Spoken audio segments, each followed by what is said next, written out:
Bem, bom dia, pessoal. Hoje aqui no bate-papo com o querido Rafael Santana, aí, um grande amigo que se tornou ao longo dessa jornada, né, Rafa? Obrigado aí por estar aqui com a gente, para a gente falar um pouco dos desafios de como é que é lidar aí no dia a dia. Você que hoje está como empreendedor, mas veio do mercado, né, sendo executivo em diversas grandes empresas. E muito obrigado por a gente estar aqui hoje para compartilhar com os nossos ouvintes, compartilhar com os nossos... com as pessoas que estão nos ouvindo, nos assistindo, os cases que a gente tem aí, usando os dados que são extraídos das notas fiscais do Empresômetro. Então, obrigado por estar aqui com a gente. É um prazer sempre poder contar com você. Valeu. Eu que agradeço, Beto. Acho que, colocando aqui um pouco de linha do tempo, né? São quase 7 anos já, né? Já quase se passaram, anos, a gente estava falando 7 agora, anos, né? Passa rápido. Desde a nossa primeira interação e discutir como que a gente poderia trabalhar os dados, né? O Empresômetro fornecendo toda a parte de dados para a gente começar a fazer um primeiro trabalho, e foram 7 anos ali de alguns projetos juntos. Então, eu que agradeço o convite da gente estar aqui discutindo um tema tão importante. Parece que é novo, mas não é. Mas eu acho que ainda tem, não tenho muita certeza, tem bastante ainda oportunidade para amadurecer a dinâmica de uso dos dados e como isso suporta tomada de decisão e melhoria dentro das empresas, de produto, dos times. E acho que muito importante hoje não é só o dado, né, do que tange ao off, mas também ao online. É extremamente importante isso. Que bom. E vê que engraçado uma característica que acontece no Empresômetro. O nosso maior canal de vendas são os próprios clientes. Então, o que aconteceu com você? Você era da CNH, da Case New Holland. Então, você foi para a Agrofy e você levou o Empresômetro. E hoje, aí na eCross, onde você está pilotando essa nova empresa, você também olhando para a utilização dos dados do Empresômetro. E essa é uma característica bem presente e super importante a gente estar mencionando, porque a gente acaba sendo uma ferramenta fundamental na mão daqueles profissionais que têm essa mentalidade, esse chip, né, para essa concentração de informações a partir do cruzamento de dados. Então, super interessante a gente perceber o quão relevante a gente se torna na carreira aí de pessoas que, de alguma forma, a gente acaba sustentando e ajudando, fazendo com que elas se destaquem no mercado, como aconteceu com você. Então, é bem interessante esse dado, né? Porque você acaba percebendo que seu melhor vendedor são os seus clientes. Então, isso para a gente é bacana. Bem, mas fala então um pouco da tua carreira aí, da tua carreira de executivo, né? A gente, como eu falei hoje, você está empreendendo, mas num outro momento você foi ali da CNH e eu queria que você contasse para a gente como é que era a tua vida ali como executivo, como é que o Empresômetro te ajudou aí a se destacar, a receber bônus, a ser promovido e tudo mais. Conta para a gente um pouco da tua experiência aí, dos teus desafios quando era executivo, para quem está ouvindo a gente aí, que é do setor, possa se identificar. Sim. Além de bônus e ser promovido, também enfrentar alguns desafios de pessoas que não tinham crenças e não acreditavam no dado, e a gente chegar e conseguir mostrar e convencer que de fato era um bom investimento para a empresa. Até para contextualizar para todo mundo aqui, a CNH Industrial, uma das maiores empresas de bens de capitais, que detém marcas como Case Agrícola, New Holland Agrícola, Case Construção, New Holland Construção, Iveco Caminhões, que faz parte do grupo Fiat. Então, até para todo mundo entender quem é a CNH. E já também contextualizar o desafio que a gente tinha lá, né? Você lembra que... Eu lembro quando eu entrei na área de inteligência de mercado, era uma área nova dentro da empresa, estou falando que isso foi em 2014, para uma maior empresa de bens e capitais do mundo, em 2014 ainda não ter uma área de inteligência de mercado, mas sim, era a realidade, eles não tinham. E eu entrei com o desafio de justamente estruturar a área de inteligência de mercado. E para você ter uma área de inteligência de mercado bem estruturada, você precisa ter uma boa base de dados para você começar a trabalhar todo esse dado, gerar informação, trazer conteúdo, insights para a empresa, para uma tomada de decisão. E eu me lembro até hoje, primeiras semanas da empresa, eu achei que eu ia chegar lá e ia ter todos os dados que eu precisava, que é o tamanho da empresa, e o fabricante da máquina, eu teria a informação ali, o dado disponível para eu poder trabalhar. E eu me lembro que numa quinta-feira, quando eu descobri que a gente praticamente não tinha nada, eu lembro que eu fechei o meu computador e eu fui embora. Eu fui embora. Eu falei, não é possível que eu cheguei numa empresa desse tamanho e eu não tenho essa informação. Mas não era a realidade. Eles não tinham a necessidade, não tinha a concorrência tão forte, eram líderes de mercado, etc. Então, aqui também já coloco uma primeira dica. Não espere você começar a ter ameaçado a sua posição de líder de mercado para você, de fato, estruturar uma área de inteligência de mercado e trabalhar o dado, gerar informação e tomar decisão. Por quê? Porque pode ser que você poderia, com dado, com a informação bem tomada, embasada, você estaria numa outra posição. Né? Então, não se conforte com uma posição de líder, porque você pode ser hoje, mas ela não vai ser eterna. E, bom, passado esse dia que eu fui embora, fui para minha casa e repensei e falei, não, vou voltar. Voltei e encarei o tema de frente e aí tive a grata surpresa de você nos procurar ali na CNH. Eu lembro que tinha um cara que trabalhava com a gente, o Lauro, e ele me falou, pô, veio o Carlos aqui do Empresômetro mostrar umas tabelas e dados e tal. Eu falei, cara, deixa eu entender isso, né? E o dia que nós fizemos a primeira reunião e eu comecei a entender e vi os dados que vocês traziam através de base de dados públicos, eram extremamente embasados, o nível de confiança daquele dado era 100%. E eu lembro que a nossa maior discussão ali, a gente ficou algumas horas dentro da sala justamente falando, opa, como eu pego esse dado, com esse, e ele começa a me gerar alguma informação. Você lembra? Lembro. Nosso bate-bola ali, rapidamente você me convenceu do nível de confidencialidade dos dados que vocês traziam. Aí o desafio que a gente tinha era como transformar isso numa informação para uma tomada de decisão no que tangia a minha necessidade dentro da CNH Industrial, que era, no primeiro momento, voltado para o agronegócio. E assim, para contextualizar qual era o desafio que a gente tinha. Entender qual era o tamanho do mercado de peças de reposição para maquinários agrícolas no Brasil. Exatamente. No mercado de aftermarket. E, poxa, como é que eu vou entender qual é o mercado potencial de um trator agrícola, de uma colheitadeira de cana, uma colhedora de grãos, um pulverizador, uma colhedora de café, um implemento. E ali foi onde começou a nossa jornada, que já está durando aí 7 anos, né? Nessa relação profissional. E a gente conseguiu, baseado nos dados que vocês trouxeram, chegar em informações, mas obviamente tivemos também um nível de fazer assumptions também, porque, né, você tem um momento que o dado você não vai ter todos os dados para tomar a decisão, e o dado você tem que ser trabalhado de acordo com a sua necessidade. Não tem uma regra básica e mágica que vai servir. Pode ser que para o meu concorrente o dado daquela forma para gerar uma certa informação não fazia sentido para ele. Então isso também uma outra dica que eu deixo né, tenha bons dados. Então tenha um parceiro, uma ferramenta que te supra com dados confiáveis. E quando você vai na ponta, dados públicos, nota fiscal, o que é declarado, o nível de confiança é altíssimo. Então, acho que o empresômetro traz isso muito forte, é um valor altíssimo.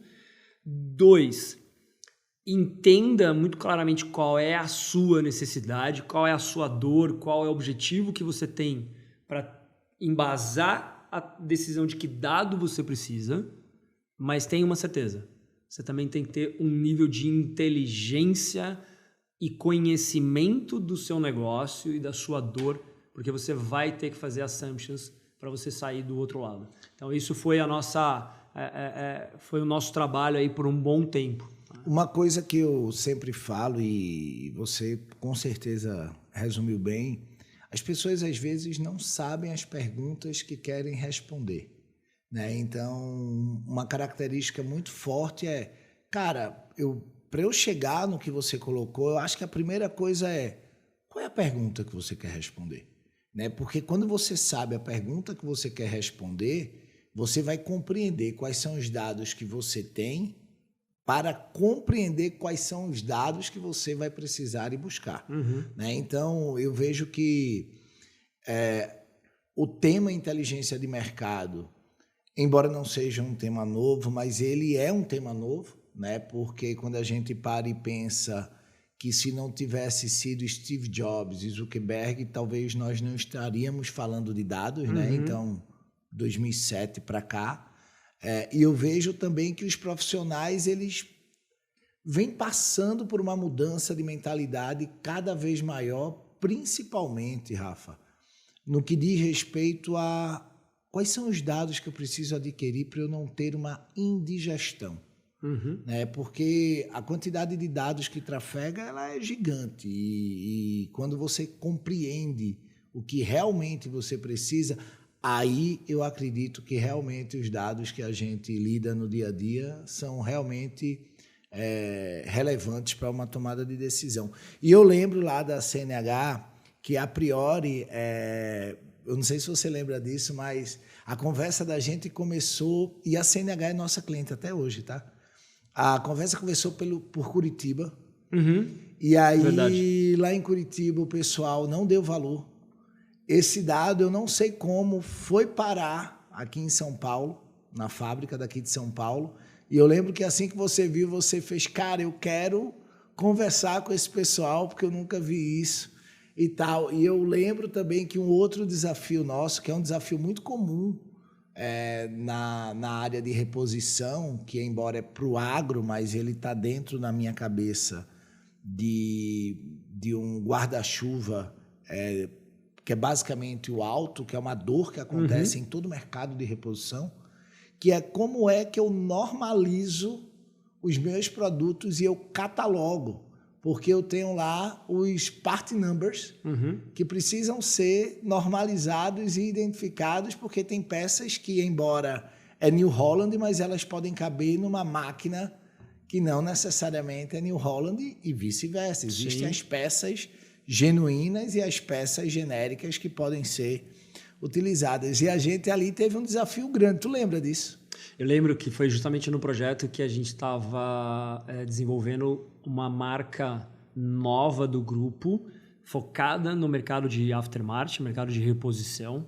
A marca saiu com o nome Next Pro e era uma marca que a gente queria endereçar um all brands. Não, porque é o que você disse, aquele mesmo filtro de combustível, de óleo, de aro, aquele mesmo cabo, rolamento, ele vai para uma máquina New Holland, mas também ia para uma máquina John Deere, para uma máquina Massey ou Valtra.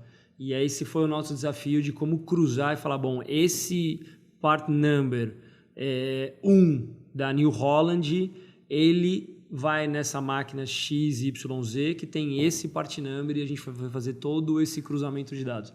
Eu lembro disso. Eu me lembro super desse projeto e o tema de Curitiba eu não lembrava, mas na hora que você falou eu lembrei. Justamente quando você chegou e a gente olhou os dados, a gente falou, cara, é isso que a gente precisava. Porque, voltando ao tema, por incrível que pareça, os nossos, dentro do nosso manual, ele não dizia em que momento eu tinha que trocar aquele filtro, ele dizia que eu tinha que verificar o filtro. Então, imagina como que eu vou mensurar o tamanho de mercado se eu não sei a frequência de troca. Verdade. E aí a gente tinha o dado do parque, né? Quantas máquinas tinham, mas aquilo sozinho não era o suficiente.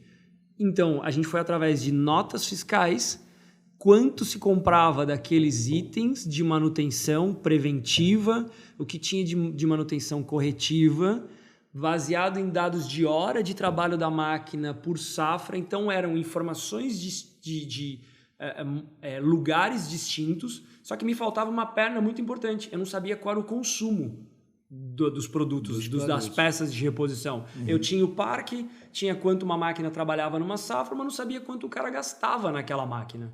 E aí, quando a gente trouxe esse outro pilar importante que o presômetro nos forneceu, o consumo baseado em notas fiscais, a gente conseguiu começar a chegar num custo da máquina por hora. Então, imagina, né, lembra uma colhedora de cana, que ela tinha um parafusinho que custava R$100, e uma bomba hidráulica que custava 50 mil reais. Quanto eu sei que essa máquina gastava? Então eram várias perguntas, e aí vou fazer uma analogia no ponto da pergunta, né? E você tocou num ponto que eu acho que não é novo o tema inteligência de mercado, dados, mas como tudo, a gente está agora indo para um extremo de que as pessoas querem usar todos os dados. E não são. Cuidado. É verdade. Eu vou fazer uma analogia. É que nem você, eu amo comida italiana, mas eu não consigo chegar num restaurante italiano e comer o cardápio inteiro. É verdade. Então, assim, entenda do que você quer desse cardápio de opções. E pode ser que você vai chegar agora e falar, eu preciso dessas informações, desses dados. São 5 dados que eu preciso. Ao longo do processo, você vai ter uma demanda, um call to action, você vai ter um insight, falar, opa, mas eu preciso de mais um. Ou desse eu não preciso tanto. E comece. A gente morre na praia por querer ter o ótimo e não fazer o bom. Certo. Então esse é um ponto importantíssimo e eu vejo. Hoje no digital, as pessoas falam muito também em dados, os dados do consumidor, o pós-venda, desde o carrinho, abandono de carrinho. Tá bom, mas o que você quer com isso? Essa é a grande pergunta, porque o dado tem. O empresômetro tem isso. Se ele não tem, já pronto, ele vai conseguir ir buscar de uma forma. Né? Então, mas tenha muito claro a sua dor, a sua necessidade para você chegar e falar, empresômetro, essa é a minha dor. Né? E deixa os especialistas em dados também te suportar, porque no final do dia não é simplesmente uma entrega de dado, é uma consultoria. Né? É um dado as a service. Exatamente, você falou tudo. E eu vejo esse ponto, assim, é bom a gente estar lembrando, né? Existem os dados primários, que são aqueles dados que estão dentro da própria empresa, então saber estruturar isso muito bem. E quando a gente olha para os dados secundários, que dados a gente vai buscar e como é que a gente vai fazer? Ontem, eu estava num grande cliente do setor lácteo e do setor de fórmulas, né? Que fabrica fórmulas, e conversando com ele me disse assim, olha,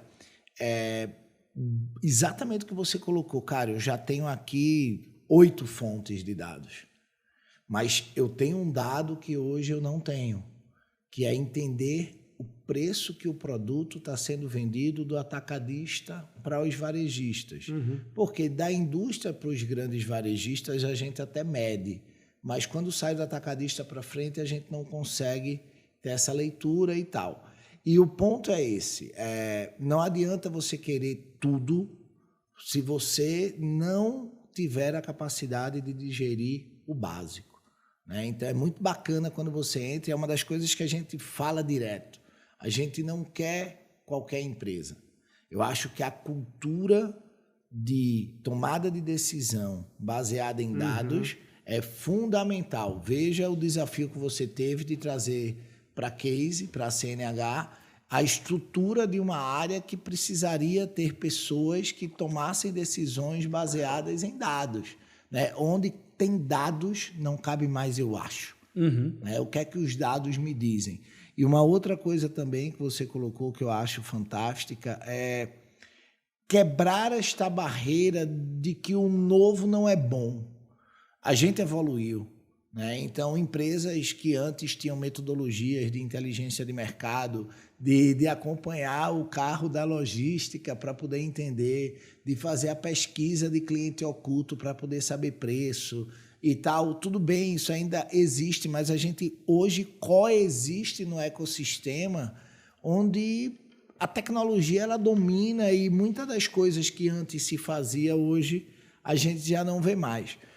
Mas eu queria saber de você, assim, da tua opinião lá na CNH, qual foi o maior resultado assim, que tu poderia compartilhar com a gente? Dizer, olha, o meu maior entregável foi esse. Assim, no teu segmento, o que é que tu acha ali que foi o ponto-chave? O que é que tu lembra disso? Eu sei que faz um tempinho, mas... Não, mas foi bem marcante isso. Até por 2 pontos, né?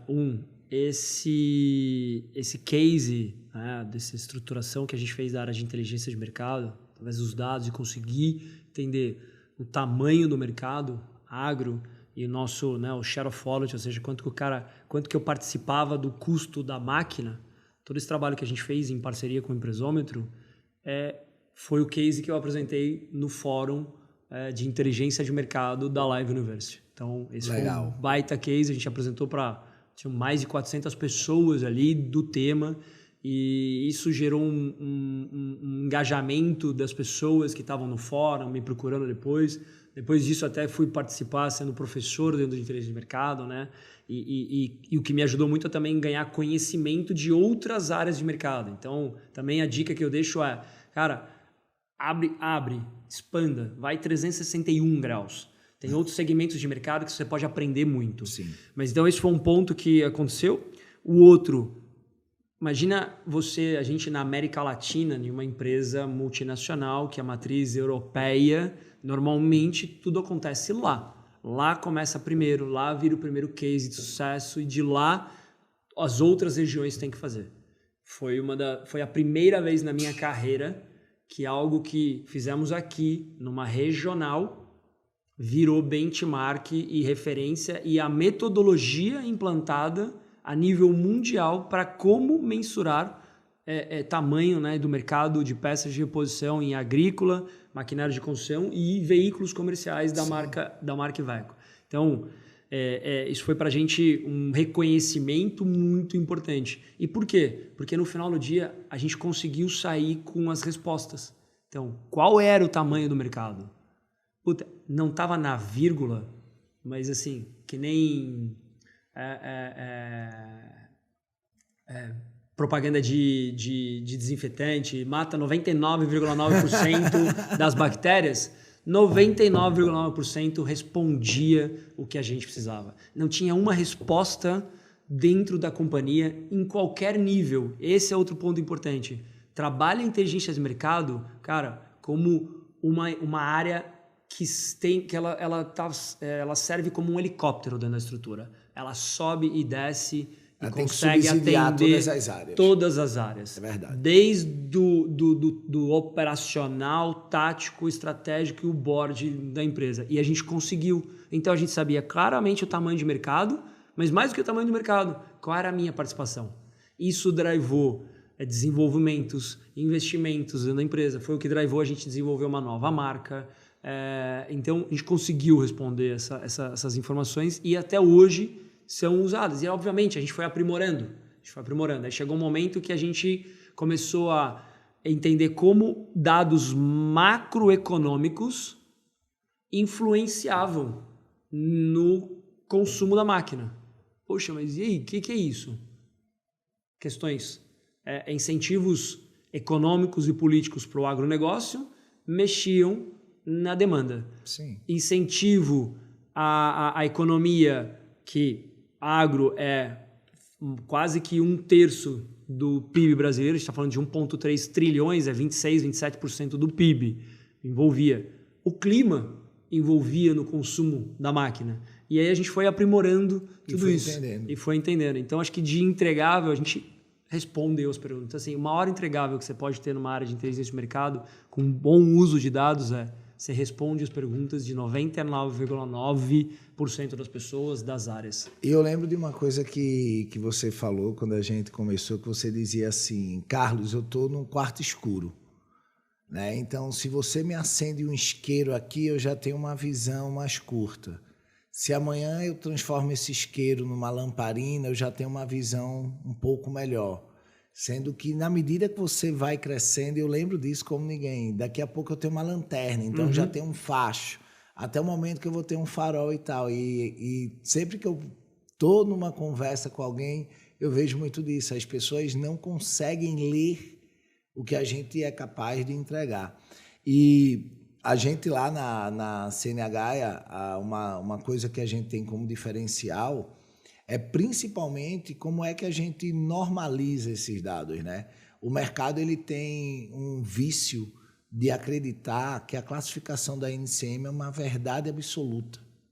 E no momento em que você trata todo mundo como igual, se eventualmente por um erro ou por uma estratégia ou até mesmo umas segundas intenções um produto for classificado numa NCM distinta, você não vai conseguir ver ela, você não vai conseguir enxergar, e isso daí acaba contaminando a amostra que usa. E eu lembro que isso lá a gente fez um trabalho muito forte no que dizia respeito na correlação dos deparas. Então a gente capturou todas as semânticas das palavras que poderiam ter correlação, né? Então, se a gente está falando de bomba hidráulica, tudo aquilo que tivesse correlação com bomba, com hidráulica e tal. E depois a gente catalogou cruzando ali com os códigos de barras e cruzando com as NCMs, né? Então, eu acredito que esse também foi um grande ativo deixado aí pelo teu projeto para Crazy New Holland, que foi mapear esses produtos que fazem parte do ecossistema do mercado de aftermarket para poder entender até quando novos entrantes aparecessem, como é que eles estavam classificando, como é que eles estavam descrevendo, justamente para não ter desvios, né? E é bem lembrado disso, Beto, já faz bastante tempo, mas bem lembrado porque, eu lembro, inclusive com isso, trouxe para a gente algumas ações que a gente tomou, medidas que a gente tomou. Uma, a gente entendeu que em alguns produtos a gente estava classificando errado, e errado que nos colocava em situação de risco perante ao fisco, e errado que a gente estava sendo pouco competitivo. Então a gente conseguiu melhorar isso, melhorou os nossos econômicos, reduziu o nosso risco que a gente nem sabia. Então isso também trouxe até para a área legal e financeira da empresa uma série de ações, e que inclusive a gente estava vendo que no processo de importação, porque mais 60% das peças da CNH são importadas, a gente estava importando com o NCM errado, e isso estava gerando um custo de tributação adicional, e depois na venda seguia o mesmo fluxo. Então isso trouxe para a gente também algumas ações nesse sentido, que foi além da inteligência de mercado, ou seja, trouxe contribuição para os econômicos da empresa e tirar ela de qualquer eventual exposição aí ao fisco, qualquer risco. Bem lembrado disso. E o que eu digo sempre, o que eu acho fantástico, é que o dado que é extraído de nota fiscal, ele tem basicamente a capacidade de ajudar a área comercial, né? Então você sabe ali potencial de compra, preço, share of wallet e tal. Você subsidia a área fiscal e contábil, olha para cá, porque se o mercado está classificando de uma forma diferente, isso é um erro, isso é uma estratégia, como é que é? Ela subsidia o pessoal da área de pricing. Então, olha, eu tenho um preço net antes do tributo e depois do tributo, que é uma grande dificuldade do setor, porque quando você tem benefícios fiscais ali dentro, você não consegue entender as operações, você subsidia o pessoal do marketing. Vou te interrompendo do pricing, que também ajudou a gente em muitas coisas, porque a gente chegou ao ponto de melhorar a nossa estratégia de pricing baseado na demanda. Então, quais eram os produtos, os fast movers ali, os quick wins, que o cara, na hora de fazer uma compra de uma cesta de produto, era onde quais eram os 4, 5, 10 itens que ele se referenciava para tomar a decisão. Ou seja, não dava para eu ter uma estratégia de pricing única de margem. Sim. A gente tinha que revisitar o tema margem em prol de um price elasticity da cesta de produto, e a gente conseguiu também ter essa remodelação na nossa estratégia de price. E a área de price é uma área que hoje vem sendo uma das mais estratégicas dentro das empresas. Ganhou muita relevância. Ganhou. Nos últimos 4 anos, eu acho que pricing, os profissionais de pricing aí, que inclusive não se encontra tanto, né? Então é difícil você encontrar ótimos profissionais de pricing, mas é uma área que vem. E a gente subsidia também ali o pessoal da área de IM como um todo, para entender tamanho do mercado, representatividade. E eu fico, assim, eu sou meio suspeito para falar, né? Porque eu sou um apaixonado pelo empresômetro, e tudo isso daí faz parte já do meu DNA. Mas o que eu acho bacana é isso, com a mesma base eu tenho olhares distintos para subsidiar exatamente o que você falou. Todas as áreas das empresas, né? É engraçado que quando a gente vai, às vezes, nas empresas, o cara diz assim, poxa, quando ele entende que o dado ele pode trazer visões múltiplas com o mesmo dado, ele olha para mim e diz, cara, eu não tenho mais budget, mas eu vou conversar com a área comercial, porque eles têm budget lá, e o mesmo dado ele vai ajudar a área comercial e vai me ajudar aqui. Isso daí é um grande feito que o dado fiscal e tributário traz para a operação. Sem dúvida, eu somo mais 2 áreas aqui, até para ficar bem claro para todo mundo que está nos ouvindo. Subsidiou muito a nossa área de marketing tático, porque a gente entendeu que tinha regiões que a gente tinha pouca participação, né, pouco share of wallet, comparado com outras regiões. Então a gente foi entender que também no marketing a gente estava com pouca ação dentro dessas regiões, falando das peças genuínas, e subsidiou muito a área de produto, porque às vezes a gente, na discussão do pricing, a gente fala, cara, mas como é que essa peça está sendo praticada a esse preço se eu chegando no mínimo da minha margem para custo, né? Não tem break-even aqui desse item, eu não consigo chegar, ainda estou o dobro do cara. O que levantou isso para a gente? Peraí, esse produto do concorrente tem alguma especificação diferente que eu estou muito acima, muito high-end spec aqui. E eu lembro de um case, que eram rolamentos. Da parte industrial da máquina, eram 9 rolamentos e o cara precisa que aquilo esteja funcionando corretamente porque ele vai entrar na janela de colheita, a máquina não pode parar, senão ele perde a janela de colheita. Era um impacto para a produção. E a gente comprou dos concorrentes, fizemos com a nossa engenharia toda uma análise desse produto e a gente entendeu que a janela da safra eram de 600 horas de colheita que a máquina trabalhava. O nosso item durava 1.400 horas. Olha aí. O do concorrente durava 800. Então, aí... o material que ele usava, a especificação, dava condição dele colher a safra, tinha mais um pouquinho para uma eventual necessidade, que às vezes a máquina também ela não está colhendo, mas ela está horas de motor girando, então ele tinha uma folga. No próximo momento ele tinha que trocar. O nosso ainda causava um prejuízo para o cliente, para o produtor rural, porque ele trabalhava 600 horas, quando ele estava no meio da próxima safra, o rolamento quebrava. No meio ele tinha que trocar. Então, por isso que ele não escolhia também o nosso rolamento. Olha então, aí. também trouxe esses insights para a área de produto, no desenvolvimento e na melhoria do nosso item. E muitas vezes não era só uma questão de pricing. Era uma questão realmente operacional e que você não teria como saber. Exato. Mas eu acho bacana e aí, dentro da case, eu acho que você deixou uma semente, né, plantada. A gente até hoje, como eu falei, a gente atende aí os gigantes do setor, né, auto. Enfim, a própria Fiat Chrysler, que hoje é Stellantis, né? Uhum. E aí me conta, logo depois tu saiu da case, vindo aí desse auto/agro, né? Porque você subsidiou aí e foi um grande destaque tudo. E quando você saiu de lá, como é que foi a ida para Agrofy? Porque eu acho bacana assim, e é uma admiração pessoal, de verdade. Obrigado. Porque você sempre sai, né? Você foi para a case com o desafio de estruturar uma área de M, saiu lá com o desafio superado. Aí você foi convidado para ir para a Agrofy, né, que é um marketplace do segmento agro aí, com um baita de um desafio que era expandir, né, a operação e tal.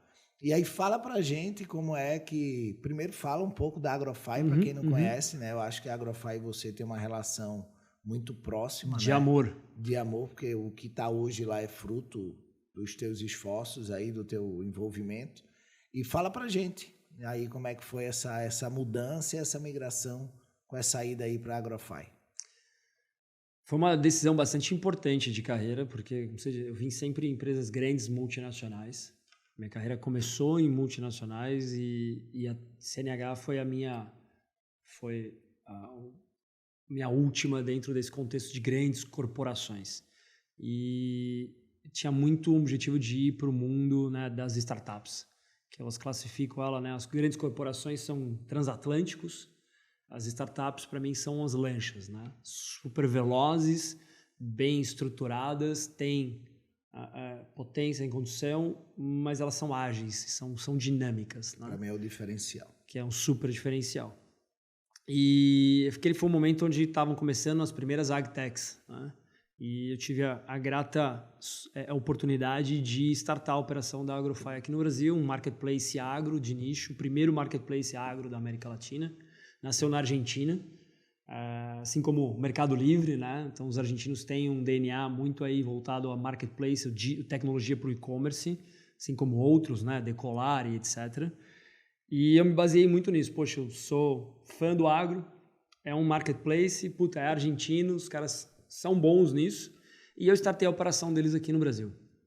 E quando eu fui para a Argentina para começar a minha imersão, fiquei 2 meses na Argentina antes de começar a operação aqui, até porque eu não tinha uma trajetória dentro do digital, eu olhei e falei, ok, tá claro o que é um marketplace, qual é nossos objetivos, quem são os nossos clientes, etc. Eu falei, como é que eu começo isso? A pergunta que eu me fazia é, como é que eu vou começar isso? Outro desafio. Não fechou o computador e foi para casa, né? Não, foi o contrário. Eu lembro que quando eu voltei para o Brasil, depois desses 2 meses na Argentina, logo foi Natal, Réveillon, eu tirei uma semana e eu lembro que foi dia 2 de janeiro, porque o Réveillon caiu num fim de semana, 2 de janeiro era segunda. 2 de janeiro eu fui para o escritório, eu abri o computador e eu olhei e falei, para quem que eu vou ligar? Como eu começo esse negócio? Para quem que eu vou vender? E eu falei, preciso de dados, preciso de leads, preciso ter informação de quem hoje, óbvio, eu vim do agro, então eu poderia ligar para Case, para New Holland e tal, mas eles são uma fatia. Como marketplace, a gente tinha 18 categorias de produto. Máquinas e implementos era uma categoria, peças de reposição era outra categoria. Faltavam 16. Esses 2, okay. Legal, eu vim daí, né? Mas obviamente que eu estava num núcleo de algumas empresas. Tem todas as concessionárias, reposição. Então, o meu primeiro desafio foi saber aonde está o meu cliente. Né? Quem são as indústrias? Quem são as indústrias de insumos, de agro, de defensivos, de sementes, de agricultura de precisão, prestadores de serviço, porque tinha uma categoria de serviço. Então, era um universo que eu não navegava. E aí eu me lembro. Falei, já sei para quem que eu tenho que ligar. Nesse dia, liguei pro Beto. Falei, Beto, vamos tomar um café, almoçar, porque eu preciso te contar de um desafio aqui. E ali a gente começou. Foi através dos dados, né, que a gente teve com vocês. Mais uma vez, a gente conseguiu estruturar toda a nossa base de leads, saber quem era o cara, aonde ele estava, contato de telefone, e-mail, o que ele comprava, para eu poder começar a também, além de criar o meu database, né, o meu CRM, eu também perfilizar, porque não eram eu tinha distintos planos de aquisição dentro do marketplace e modelos, né? Então você poderia ter sua loja própria lá dentro. Sim. Ou você ter um plano básico que você colocava só uns produtos ali, listado. Como funciona o Mercado Livre? E eu tinha que entender quanto esse cara faturava. Porque o que eu ia oferecer para ele? Não poderia oferecer para João Deere, para a Massa, e a mesma coisa que eu ia oferecer para um concessionário lá de Santa Rosa, no Rio Grande do Sul. Então eram produtos distintos, porque eram necessidades distintas. Então eu lembro que baseado também no faturamento dessas empresas, mais uma vez a gente começou a fazer assumptions. Bom, se as empresas grandes, que a gente chegou, qual era o range, né, de empresas grandes? Elas normalmente têm um variable marketing. O variable marketing variava de 0,75% a 2% do faturamento dela. A gente começou a usar isso para clusterizar quem eram os enterprise, quem eram os mediums, e aí o long tail, né, o SMB, para a gente poder definir nossa estratégia comercial e desde quantos comerciais eu preciso, aonde eu preciso pôr o comercial, porque agro não tem essa de ficar atendendo o cara aqui de São Paulo, lá no Campo Grande, lá no Centro-Oeste, ou Matopiba, Maranhão, Tocantins, Piauí, Bahia. Não, tem que ser lá. Então, qual é o tamanho do agro lá? Quem são as indústrias que estão lá? E aí o desafio também, muitas vezes a matriz do cara estava aqui, a tomador de decisão estava aqui, mas a fábrica estava lá. Então toda essa informação do dado deu condição da gente estruturar tamanho de equipe, aonde pôr a equipe, estratégia comercial, todo, né? Estratégia de pricing, a gente conseguiu mapear. Eu lembro quando eu cheguei com esse dado que a gente, né, e toda essa informação que a gente trabalhou juntos, os founders da Agrofy, e eles me mostraram como é que eles estavam desenhando o negócio lá. Eles olharam e falaram, da onde você conseguiu, né, isso? Isso. Eu falei, dados públicos, através de nota fiscal, através de informação, desde a indústria, a revenda, até o produtor rural. E até hoje isso é base lá dentro de informação também. Eu acho bacana. Isso daí é uma característica muito bacana, porque é importante a gente olhar para o perfil do executivo, né? Então, a sua jornada, a sua carreira aí, ela foi também sustentada pelas decisões e pela humildade de você ter ali a percepção de que você não sabe tudo e de que você está aberto a ir buscar e entender. E esse tema de mapeamento de mercado eu acho fantástico, porque quando você tem... Vou dar um exemplo. Imagina que eu venda shampoo para cabelos tingidos. Hipoteticamente, todo salão de beleza, poderia comprar o meu shampoo. Uhum. Sendo que o KINAI do salão de beleza, para quem pinta cabelo de mulher e faz barba de homem, é o mesmo. Uhum. Então, em quantas portas eu não vou ter que bater para descobrir que aquela empresa ela tem interesse pelo shampoo para cabelos tingidos, né? E quando a gente olha para o dado fiscal e tributário, a pergunta eu faço a partir do produto. Então, imaginemos o seguinte, olha, eu quero saber todos os salões de beleza, todas as empresas, independente do KINAI, se está no KINAI primário, no KINAI secundário, que compraram tintura de cabelo.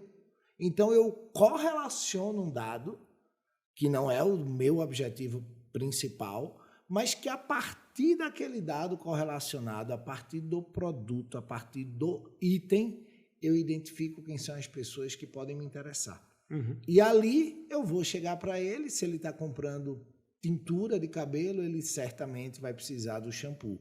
Então, as assertividades, elas vêm através de uma lógica, né? Mais uma vez, o que é que eu preciso correlacionar para simplesmente ir para o campo?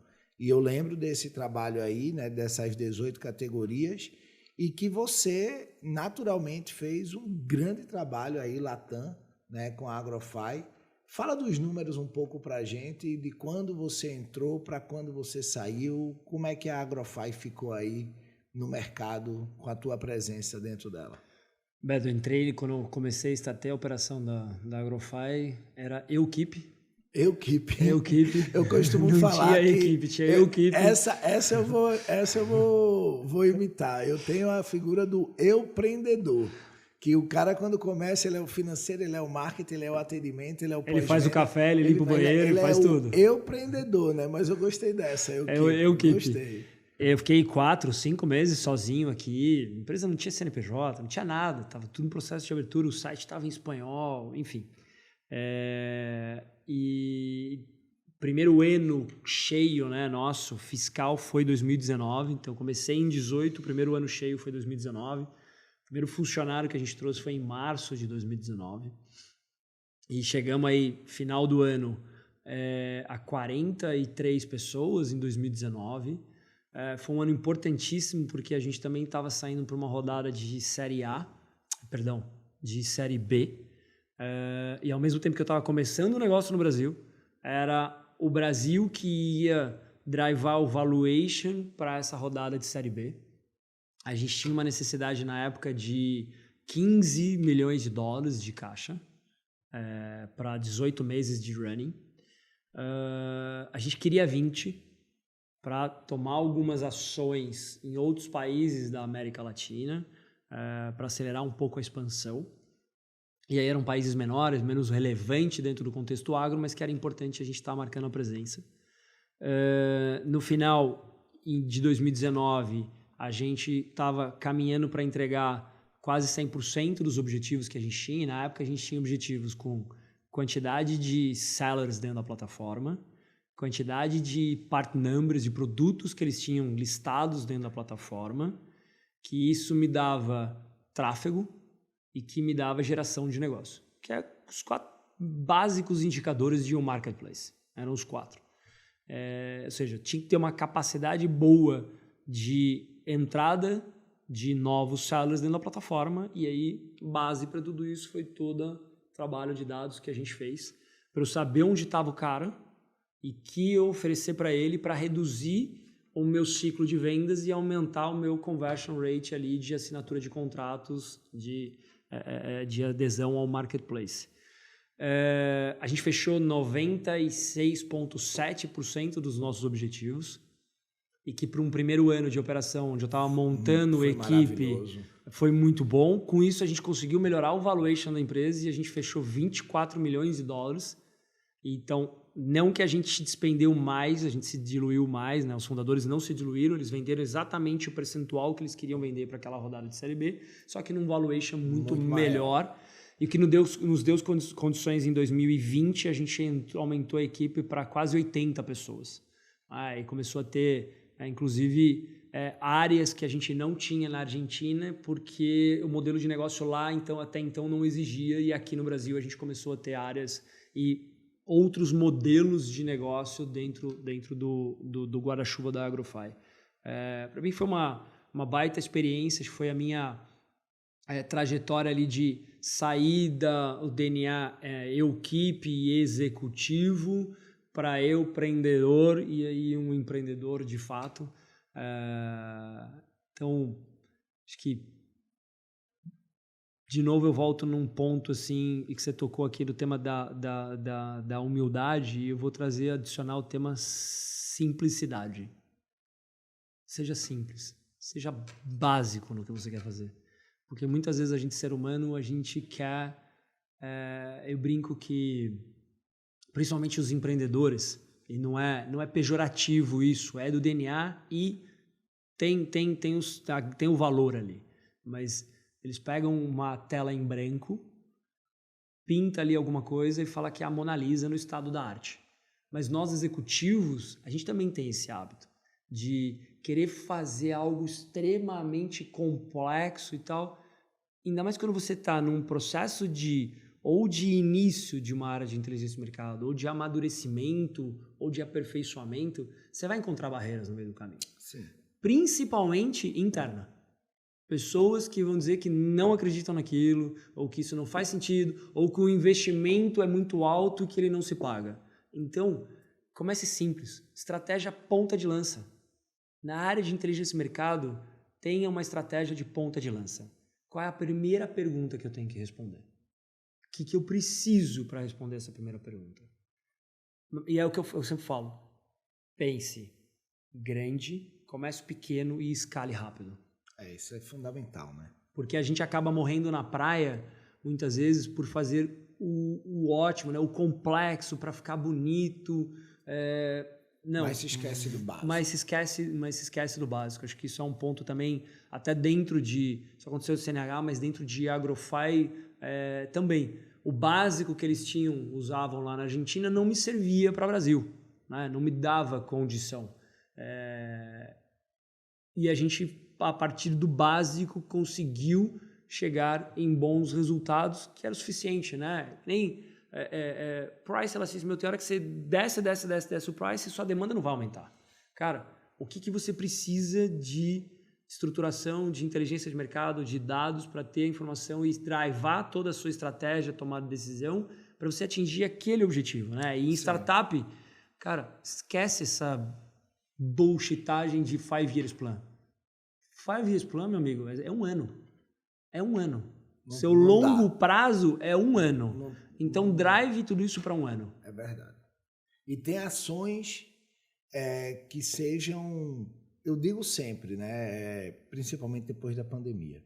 Você via que antes da pandemia as empresas tinham aquela questão de missão, visão, valores, e quando falava de visão, ser a maior empresa, sei lá, do agronegócio nos próximos 5 anos, né? E, de repente, a pandemia veio e os 5 anos se tornaram meses e tudo. Então, você falou da questão do Titanic, né? As empresas conservadoras que são muito burocráticas, elas demoram muito a tomarem decisões e faz com que elas percam o time das oportunidades. Quando você tem uma percepção de onde você quer chegar em um ano, ok, aquela visão que antes era de 5, ela se reduz para um ano, tá lindo. Mas principalmente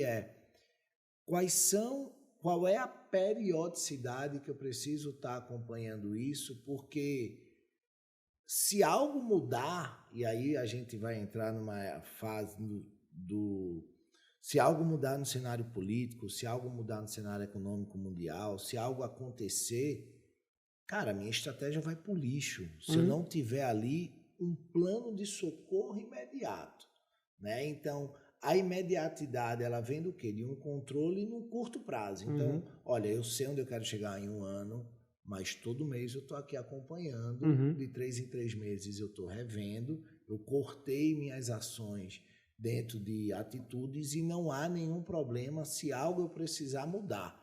Porque você colocou um ponto que eu vejo muito. Não, mas a gente já começou assim, a gente tem que terminar assim. Né? Ter estratégia não significa ser inflexível. Né? E o que você colocou as pessoas naturalmente, elas querem defender suas posições no emprego. Então, elas não querem correr risco. Quem corre risco é empreendedor. Executivo não corre risco. Né? Executivo está ali para manter uma coordenação. Ele não corre risco. E você sabe muito bem disso. Ele precisa entregar o que é fácil ali dentro da operação, mas com o mínimo risco possível. Né? Por quê? Porque no final do dia é o dele que está ali no final da operação. Então, dentro disso daí, eu percebo muito assim, por que é que as pessoas são resistentes? E eu digo que isso é o sistema imunológico organizacional. As pessoas não gostam de mudanças. E por conta disso, elas se acomodam. E quando elas se acomodam, elas preferem ter ali o que é mais fácil que elas estão acostumadas. E mais uma vez a gente percebe, tem que fazer o 361, como você colocou. Você tem que estar aberto a ouvir, você tem que estar aberto a estar participando ali de outras situações, de percebendo outras ferramentas que podem ser úteis, porque aquilo que se aplicava no passado definitivamente não precisa estar sendo aplicado no presente. Eu acho que isso tem muito a ver, essa combinação entre mentalidade, né, e disponibilidade de tecnologia, tem muito a ver com o sucesso na carreira de um profissional. Não adianta, esse é o ponto. A gente às vezes transfere para tecnologia, para o dado, a informação, a responsabilidade ou o valor agregado que tem a mentalidade, né? O mindset é como você protagoniza isso. Então, um outro ponto muito que eu falo, isso que é um fator chave de sucesso é você criar alianças, né? E acho que a gente fala muito disso. Beto, até na quarta-feira que eu estava lá em Porto Alegre, na Tramontina, eu fui bastante provocativo ali e polêmico de uma forma para levar as pessoas a realmente pensar e refletir. Hoje a gente vive muito no mundo modismo, buzzwords e muito conceitual e pouco prático. A gente deixa de fazer o simples, o básico, mas ele ser contínuo. Então, uma das coisas, cara, não é novidade para ninguém. Faça alianças no seu projeto. Tá lá no Business Model Canvas, né? Alianças estratégicas. Exato. Né? É um modelo que, cara, o mundo todo adota, tá aí há milhares de anos e, cara, você tem que ter. E a aliança de forma, simples. Pega o cara da área de sales planning, pega o cara da área comercial ou do marketing, quem for, pega o cara que fala, esse cara, além dele me alavancar, ele vai, né, me impulsionar aqui, ele vai ser um bom usuário do meu trabalho e que ele vai falar, ele vai ser um fomentador dentro da companhia. Chama o cara para um café, chama o cara ali para uma cerveja no final do dia, um almoço, conta para ele. Acho que isso também tanto na CNA como dentro de AgroFi, porque na época a gente estava começando o negócio aqui. Então, não é que eu tinha... a gente tinha feito uma rodada de Série A de 10 milhões de dólares, mas para o Brasil eu sabia quanto eu tinha para gastar. Então, não é que eu tinha grana disponível sobrando. E quando os caras fizeram o BP, eles não pensaram que eu ia investir numa base de dados e tal. E ainda a gente estava no momento de provar o negócio aqui. Sim. Ainda não sabia se ia tracionar ou não ia tracionar. Então, de novo, eu tinha que ir para uma questão simples, mais efetiva, que trouxesse resultado, mas com um investimento, porque era algo que não estava planejado. E tive que fazer alianças para convencer. Porque os founders, a gente tem uma extrema relação, ainda até hoje, um deles é o meu mentor nessa jornada que eu estou vivendo agora. Mas ele tinha que defender pro diretório, pro board dos investidores, e estava falando de empresas grandes que eram investidores, o que a gente estava fazendo. Então, acho que foi fazer essas alianças e trazer o resultado de forma... a ação simples para um resultado ali curto prazo. Acho que isso foi também um bom fator que ajudou a chegarmos lá do outro lado num resultado final. E, de novo, o tema, o aprimoramento. Nem sempre você precisa daquele dado todas as vezes ou todos os meses. Mas às vezes você vai precisar de um outro que ele te dá embasamento de você ir monitorando, aprimorando a sua análise e acompanhando ela. Então, lembro que, volto no tema da CNH, a gente não precisava saber todo mês os mesmos dados, mas tinham dados que a gente precisava dele todo mês, que ele era fator-chave que mexia no ponteiro do dado principal, da informação principal que a gente tinha. E dessa forma a gente foi construindo e aprimorando as informações que a gente entregava para todas as áreas. Acho que tema monitoramento, você trouxe tem que ser dinâmico. Mas hoje é outro ponto que foi uma das minhas provocações na quarta-feira lá na Tramontina, cuidado, porque a gente tende a sair de um lado para o outro muito rápido. Então, cara, esquece, você não vai acordar um dia e você é sedentário e você vai acordar e vai correr uma maratona. Não tem como. Não tem como. Você vai ter que passar pelo 1, pelo 2, pelo 3. Então, assim, hoje, se você é totalmente inflexível, a empresa não é tão dinâmica, cuidado, porque às vezes você cai no erro de ser volátil. Volátil é prejudicial ao negócio. Sim, total. O que é importante não dá para ser inflexível nos dias de hoje. Você tem que ser dinâmico. É um equilíbrio. Essa é a palavra. E qual é o dinamismo? Aí depende de cada negócio. E de cada momento. E de cada aliança que você faz. Porque você também pode trabalhar com o dinamismo de acordo com as alianças que você faz. Eu concordo. E é engraçado essa tua colocação, porque isso a gente vê muito dentro das empresas, né? E uma coisa que eu também tenho visto muito, Rafa, é que as empresas, elas hoje adotam uma postura, as que têm, pessoas aliadas ali a um objetivo comum, ao quesito da predição, né? Então, antigamente eu via muito que era assim, eu quero entender o antes para eu poder me posicionar para o futuro. Ok, olhar para o passado para entender o presente e mudar o futuro, isso é história, né? Então, assim, ninguém vai excluir. Mas hoje a gente tem capacidade de dar predição a partir de outros fatores.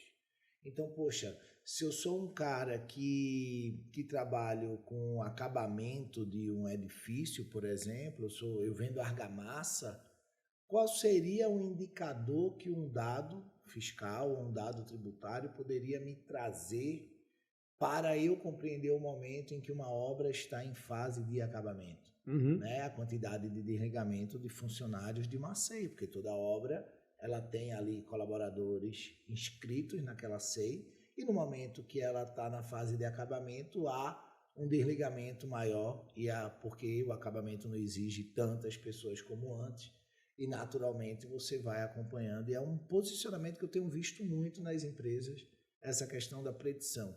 Então, essa volatilidade, né, com esse dinamismo, ela também tem essa característica de olhar para frente e dizer assim, olha, eu não preciso do dado todo mês, mas qual é o dado que eu preciso para ter uma ação antecipada e não uma corretiva, né? É um ponto também que eu tenho visto muito, não sei qual é a tua opinião sobre. Super, e você trouxe um ponto, a gente não dirige um carro olhando pro retrovisor, né? É verdade. Você olha para frente e pro para-brisa. De vez em quando vai ali no retrovisor e dá uma olhada para ver se não vai bater em alguém. Se tá tudo bem, ou se fazer uma manobra... Outra que eu vou copiar. Você vai fazer uma manobra e você se olha para trás para ver se, é uma manobra segura. Verdade. Porque aí você tem o que já passou, para você não cometer nenhum erro.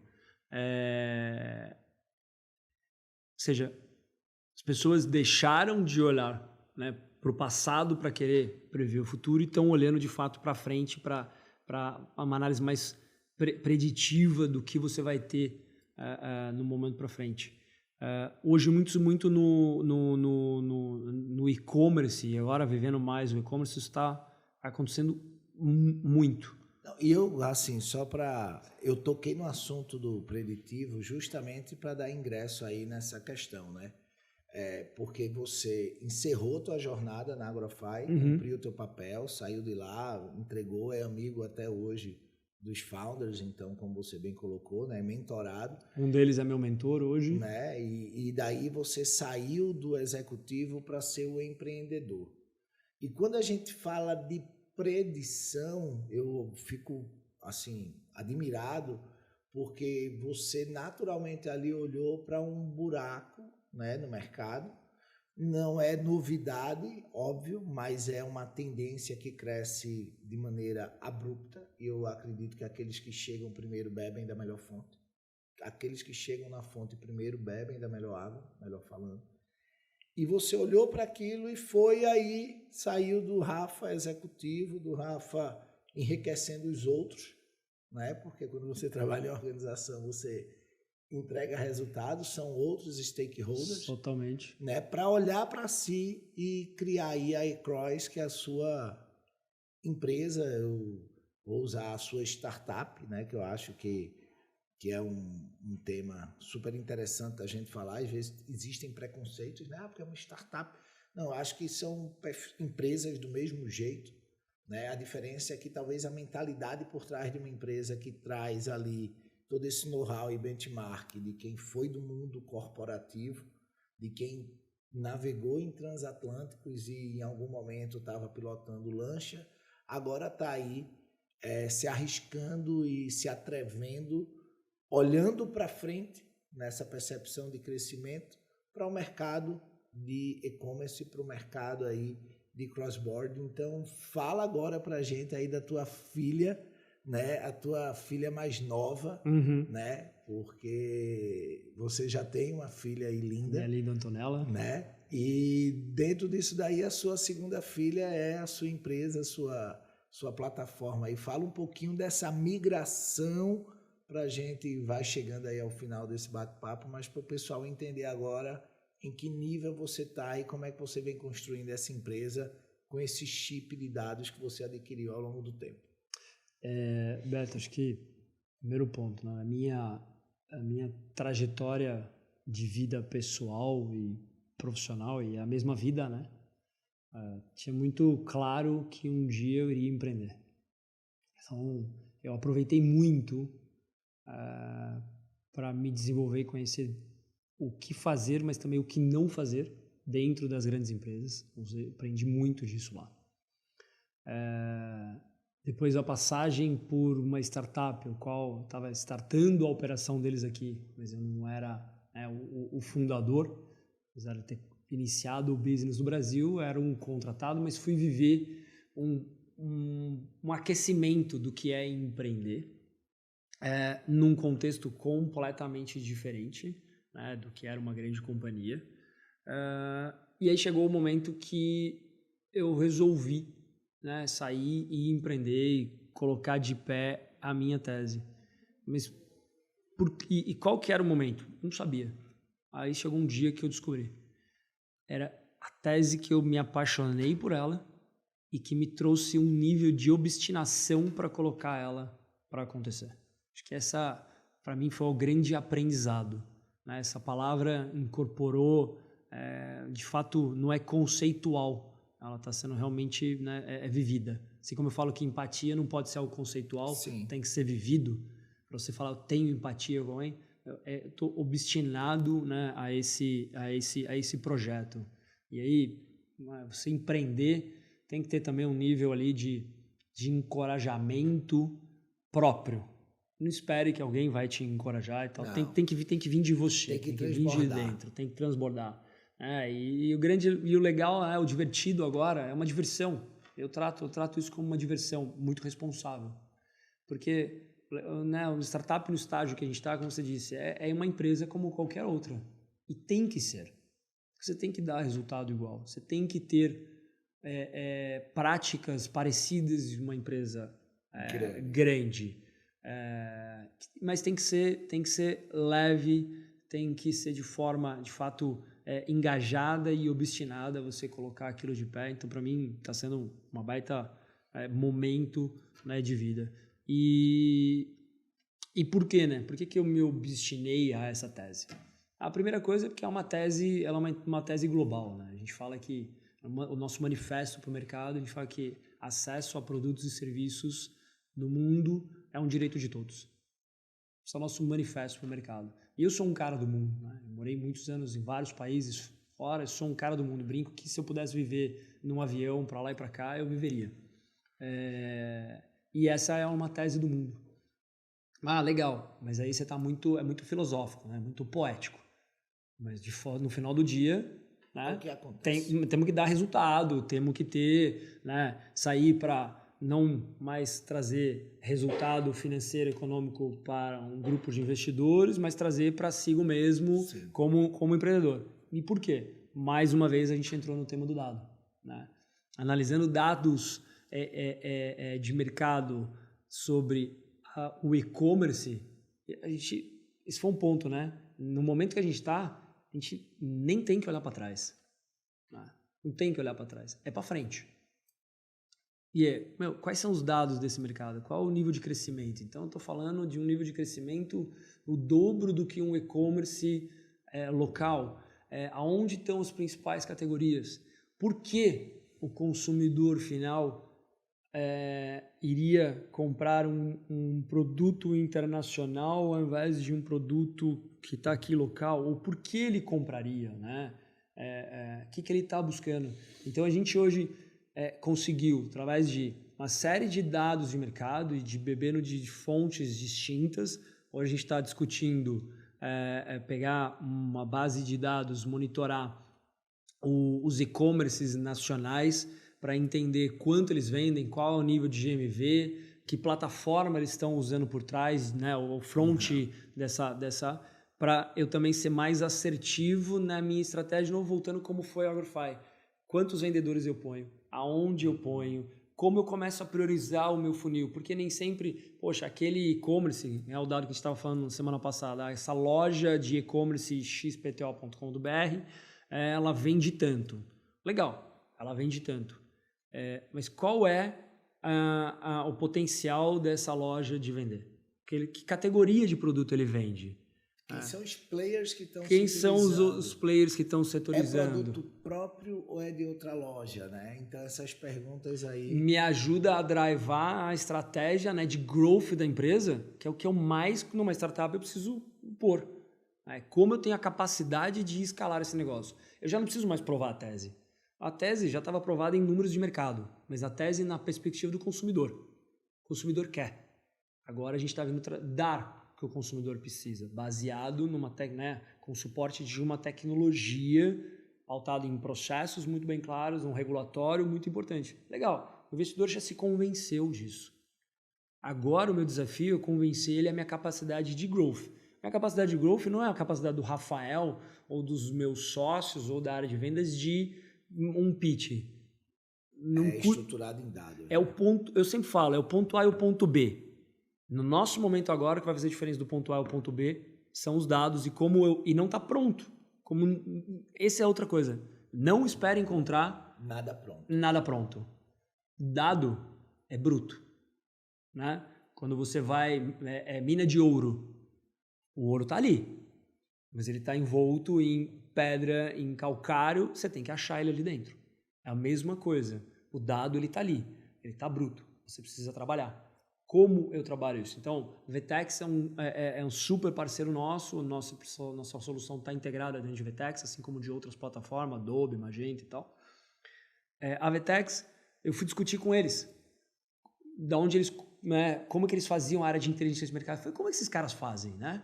E eu fui ver. E eu olhei e falei, lindo, tá muito bonito o trabalho. Eu também, assim como você, sou um baita apaixonado pelo tema, porque minha trajetória veio de área de inteligência de mercado. Mas eu olhei e falei, não serve para mim. Claro. Então, eu tenho que montar a minha, para o meu momento e para o ponto A e o ponto B que eu quero chegar. Sempre que a gente fala de dados, eu digo assim, o exemplo mais prático. Pega o Waze agora. Abre o Waze. O que é que o Waze vai te dar? A tua posição. Só. Porque ele sabe, pelo seu celular, a sua posição naquele momento. Mas se você não sabe para onde você vai, qual é a decisão que você vai tomar? Mas quando você coloca o destino, então agora eu tenho 2 dados. O meu ponto de partida e o meu ponto de chegada. E a partir do momento que eu tenho muito bem definido para onde eu quero ir, o Waze vai me dar o quê? O que tem menos trânsito, o que não tem pedágio, o que tem blitz. Ele vai te dar diversos cenários para você, então, tomar uma decisão. E perceba que esses cenários eles podem ser conjuntos. Eu quero o que não tenha pedágio, o que não tenha polícia e o que não tenha trânsito. Ou não, você pode optar por aquele que no momento seja tomar uma taça de vinho, não quero correr o risco de passar por uma polícia, então você vai tomar uma decisão. Mas o fundamental disso é para onde eu ia, né? Para onde eu quero ir. E é bacana olhar que você trouxe esse todo arcabouço de aprendizados para estar aí montando a Ecross dentro de uma estrutura, né, que já nasceu grande, né? Então é uma empresa que já se posiciona de uma maneira muito agressiva no mercado, né? Você foi extremamente catalisador nesse tema. De julho para cá do ano passado é uma empresa que já se posicionou e aí tá para lançar agora, né? Começa a operar agora mês que vem, é isso? É isso. A gente começa o primeiro projeto que a gente põe no ar agora, rodando, a primeira loja usando a nossa solução no back, né, do cross-border de D2C, que é o Direct to Consumer. Só para embasar um pouco, né, a nossa tese tem muito claro, é uma experiência de compra local, com toda o costume de compra, o catálogo de produto, medidas, tudo endereçado para o mercado local, os meios de pagamento para o mercado local, porque isso influencia muito, de um produto internacional. Então, o cara comprar aqui em São Paulo um produto da China. Ou um produto da Europa. Acessando um site local. O nosso primeiro MVP agora, né, o primeiro cliente é uma marca de cosméticos e beleza europeia, chama Phyto Paris. De cosméticos, os caras vão trazer dois best-sellers dele e a cauda longa, sem que ele tenha que trazer estoque local, físico, vai puxar do estoque dele da matriz e vai chegar direto na casa do consumidor, do cliente dele, do consumidor. Então a gente sai agora em março com esse MVP, já temos outros com marcas de relógio, Tissot, Swatch, Bulova, temos alguns projetos interessantes dentro do mundo da moda, com Giorgio Armani, com Hugo Boss, com Victoria's Secret, que a mulherada ama. E que não tem aqui, né? Sephora, então assim, a gente está mirando, assim como a gente também tem soluções e projetos direcionados aos marketplaces generalistas, como Mercado Livre, Carrefour, Magazine Luiza, para sellers Sellers No Name não são marcas tão conhecidas, e inclusive marcas que hoje não têm presença no Brasil, como uma chamada Cariúma, que é australiana, concorrente da Vans, que não está no Brasil, mas super forte na Ásia, no geral, e é australiana, e quer vir para o Brasil e vai usar a nossa solução, colocando uma loja própria dela aqui. E o que eu acho assim, eu sou empreendedor também, sou um fã, veja, para mim o maior valor, né, é você permitir que pessoas tenham acesso, como você bem colocou no manifesto, a produtos e serviços de uma maneira desburocratizada. Uhum. Então, essa fomentação da economia, né, ela permite também que as empresas possam entrar em novos mercados sem se preocuparem efetivamente com toda a burocracia que é se abrir uma empresa no Brasil. Uhum. Né? Então, se essa marca quisesse vir para o Brasil pelos meios convencionais, ela teria que abrir um CNPJ, ela teria que ter logística, ela teria que ter depósito, ela teria que ter operação, ela teria que ter pós-venda, ela teria que ter tudo isso, e você entra aí nesse elo, né, da marca e do consumidor, justamente para desburocratizar. Isso daí eu acho fantástico. Você tocou no ponto duelo, e justamente a gente agora lança no final do mês nosso branding, né? E a gente muito falava nisso, né? Da conexão, e a gente usou a expressão, né, do link. O link está em todo lugar, né? Link entre pessoas. Se tem um produto ali disponível, uma informação disponível, é que ela tem um link. Sim. Então a gente entrou muito, e é isso, é você linkar a marca com o consumidor final, tirando toda a fricção desse processo. Se desgaste. Se desgaste, porque muitas vezes, Cariúma, por que ele não está no Brasil? Porque a hora que ele pôs na conta... O quão complicado seria vir. E o custo que ele teria para vir, para uma marca que, como você também não conhece, ele falou, mas a demanda eu ainda também não sei, eu sou uma marca pouco conhecida. Quanto eu vou gastar de Quanto eu vou gastar? Quando eu vou ter o ROI da minha operação? Não tem como saber. Então, numa solução como essa, eu literalmente eu abro o mercado, eu dou acesso ao mercado, eu dou link a mercado para ele. Sim. E dou link para o consumidor a uma nova marca, a um novo produto. É fantástico. E aí vou fazer um parênteses aqui. Eu estava ouvindo você falar agora há pouco e já estava aqui pensando do outro lado, né? Que através estava justamente pensando nisso agora. Um case com Riachuelo. A Riachuelo é detentora, né, exclusiva, distribuição e representação da marca Carter's no Brasil. E, de novo, empatia, né? Eu vivi isso. Minha filhinha tem 2 anos, então ela está com 2 anos. Carter's é uma marca que todo mundo compra. Toda criança compra. Toda criança compra. Só que a Carter's tem um portfólio reduzido aqui no Brasil. E quando você vai lá para fora, a primeira coisa que faz, porra, por que é que isso não tem lá, né? Exatamente. E aí eu estava pensando aqui justamente baseado nos dados públicos, porque no final do dia eu posso chegar para Riachuelo, que é da marca, tem a marca Carter's no Brasil, e falar, olha, você pode expandir o seu portfólio, você só tem 340 e poucos SKUs vendendo no Brasil, seu catálogo tem mais de 4.000, vamos pôr esses outros e tal. Legal. Puta, importante. Só que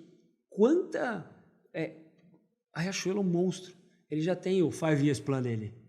Para eu entrar no meio desse projeto e ganhar prioridade, o que eu preciso? Dados. Então, qual o tamanho desse mercado? Qual o tamanho? E quanto que uma pessoa que vai na loja, quanto que uma pessoa consome de Riachuelo? Mas quanto uma criança consome de roupa? Muito mais. Então, se eu conseguir, vim pensando agora, eu falei, bom, se eu consigo pegar no CPF da mãe ou do pai, quanto ele compra em lojas de vestuário e roupas infantis, o que ele gasta, eu posso mostrar qual é o gasto per capita para roupa de criança, consigo cruzar quanto a Riachuelo vende e dizer, só que você está nesse nicho de portfólio, enquanto você poderia ter tudo isso, o seu share of wallet, o seu gasto com, né, a sua participação no gasto da família brasileira te paga isso, você entrar com o seu... Eu mostro o dinheiro, porque no final do dia, É o show que- me the money. Me mostra o dinheiro. E agora Então eu tava mais aqui que nunca. pensando agora, porque eles são algo que a gente vem negociando, mas não consegui ganhar prioridade ainda ali. E aí puta, a gente poderia fazer uma análise e trazendo a associação com o que a gente fez com máquina agrícola. Opa, quanto o cara consome? Mas o cara compra de mim. O que ele compra do outro? Né? Então, quanto que eu, Rafael, hoje compro de roupa para Antonella? Compro da Cartes, eu compro da TikTok, compro da Paula. Opa, olha o meu gasto. Nesse caso aí, por conta da LGPD, a gente tem que olhar para o CNPJ. Né? Sim. O quanto essas empresas vendem e quais são os produtos dentro deste volume de faturamento representam ali a participação. Então, o gasto da família brasileira com roupas vai infantis. ser diretamente em cima do que eles emitem. Acho que a gente não tem uma em coisa cima aqui de para quem pensar, compra. hein? Que bom, né? Vamos ter umas horas de vinho para tomar duas e pensar. cabeças pensando sempre, pensam melhor do que uma só. Mas, Beto, muitas vezes, e assim, acho que é importante frisar isso aqui, né? Na nossa relação, né, de parceria, vocês como empresômetro e eu, independente de onde eu, né, dessas 3 momentos da minha carreira, a gente construiu isso juntos.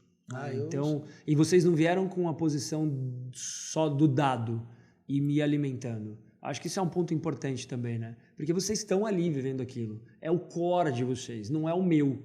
Por mais que eu entenda que sou um cara de marketing intelligence, sei do meu, mas tem uma outra parte, né? E que tá ali vivendo aquilo o dia inteiro. Então, vocês sempre... o dado era o importante de vocês, o básico, mas o valor agregado de vocês era justamente de a gente sentar numa mesa ou num quadro em branco e a gente desenhar, baseado nas perguntas, como a gente ia fazer aquilo, como a gente lapidava. E a gente fez isso sempre, em todos os momentos, a 4 mãos. E é uma coisa que eu defendo e é cultural do empresômetro. A gente não é commodity. Né? Nós não comoditizamos o dado, então o dado que eu entrego para CNH não é o mesmo dado que eu entrego para John Deere, que não é o mesmo dado que eu entrego, porque a principal característica nossa é essa. Se você tem um desafio e você precisa suplantar, quais são os dados que eu irei coletar para te ajudar? Então, dados públicos são aqueles acessados por meio da Lei de Acesso à Informação e, por curiosidade, o empresômetro é a entidade que mais requer acesso. São média de 150 pedidos mês. E dados abertos são aqueles que estão disponíveis aí para a gente pegar. Então, eu digo sempre, a gente acabou trazendo com a gente um arcabouço muito forte da consultoria, que é da natureza dos fundadores, né? Então, nós somos aí advogados, então a gente advogados tributaristas, acabamos sendo os bons consultores e o grande mexão da gente nós somos uma empresa de tecnologia que presta consultoria de ponta. Tá aí, ó. Né? Então, Data as a Service ou inteligência as a Service. É o que você colocou, entregar para você o que você realmente quer. E você vir com um serviço como uma consultoria, porque tem o outro lado que são vocês, que está suportando a indústria, e não dá, o cliente, não dá para olhar só como alguém que eu te entrego uma commodity, né? Tô te entregando e te vira aí. um serviço, ou seja, eu vou te suportar você chegar no seu objetivo final, responder a sua pergunta final. Acho que isso eu queria frisar aqui, porque isso foi muito boa parte, né, do sucesso, das realizações que a gente teve. E que pese que muitas vezes a gente se discordou, se isso, se aquilo, e foi muito divertido. Tudo não E foi muito divertido, porque hoje vocês falam com muita propriedade no tema do agro, né? E que lá atrás, na época de CNH, a gente contribuiu para vocês, assim como vocês contribuíram. Então, é uma troca. Então, cara, desenvolver um projeto dentro da inteligência de mercado, cara, é apaixonante, tem um brilho e tem um propósito, porque no final do dia você entrega alguma coisa usual que responde e que ajuda o desenvolvimento do negócio. Total. A gente vai chegando ao fim, eu fico super feliz. Já passou tudo isso? Já estamos aí quase 2 horas conversando. Eita! Eu fico super feliz da gente ter tido esse momento. Super feliz de estar sendo a estreia do canal, então esse é o primeiro podcast que está indo ao ar aí no canal do Empresômetro. Então, super feliz em poder contar com a tua ajuda. Agradecer aí para a live, né, que disponibiliza o espaço dela para a gente poder participar. Então, alianças são importantes. Super. Então, a live, com certeza, ela é um grande aliado nosso. E, Rafa, cara, tu sabe que eu sou teu fã, te desejo tudo de bom, sucesso na eCross. Quando ela tiver lançado aí, vamos marcar aí para a gente também ter mais um case de sucesso para compartilhar aqui com o pessoal. E por hoje a gente vai ficando. Quem está escutando a gente, sugere, critica, deixa teu comentário que a gente vai estar trazendo aí muito conteúdo legal. Então, obrigado aí. Valeu. Obrigado. Eu que agradeço pelo convite, pelo espaço, pela oportunidade e fico honrado aí, lisonjeado de ser o primeiro estreante. E igualmente, eu te conheci no início ali da sua trajetória com o Empresômetro e você foi um cara extremamente resiliente, curioso e inquieto, desconfortável para a gente começar um projeto e foi mostrando todo o seu valor. Então também, assim, te admiro demais, porque você é um cara super desenvolto e obrigado pelo convite, pela oportunidade e a live também, que eu tenho um super carinho pela live, que já fiz parte aqui. E conte comigo. Valeu. Para as próximas. E para quem está nos escutando, ouvindo, quiser criticar, quiser bater um papo, chama para uma cerveja, para um vinho, para um café e a gente troca, porque é sempre isso, é uma troca. Então, acho que é extremamente importante. Valeu. Siga-nos nas redes sociais aí. Então, @Empresômetro, canal do YouTube, podcast. E fiquem atentos que vai vir muita novidade por aí. Valeu, Rafa. Tchau, um abraço.